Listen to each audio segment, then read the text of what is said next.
ரெஸ்டாரண்ட்ல சாப்பிட்ற மாதிரி சிக்கன் டிக்கா வீட்லயே செஞ்சு சாப்பிடணும்னு நினைச்சீங்கன்னா இந்த வீடியோவை சேவ் பண்ணிட்டு ட்ரை பண்ணி பாருங்க. அப்படியே ரெஸ்டாரண்ட்ல சாப்பிட்ற மாதிரி இருக்கும். அதுக்கு 1/2 kg போன்லெஸ் சிக்கன்ல 6 எலுமிச்சப்பழம் பிழிஞ்சு விட்டுக்கோங்க.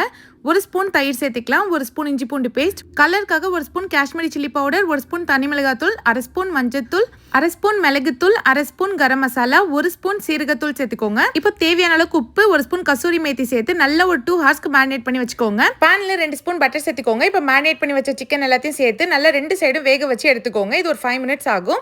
இப்போ கடாயில் 3 ஸ்பூன் எண்ணெய் சேர்த்துக்கலாம். பட்டை, ஏலக்காய், 1/2 ஸ்பூன் சீரகம் சேர்த்துக்கோங்க. 2 வெங்காயத்தை கட் பண்ணி சேர்த்து நல்லா வதக்கிக்கோங்க. இப்போ 1 ஸ்பூன் இஞ்சி பூண்டு பேஸ்ட் சேர்த்து நல்லா பச்சை வாசனை போனதும் 2 தக்காளி பழம் அரைச்சு வச்சிருக்கேன், அதையும் சேர்த்துக்கோங்க.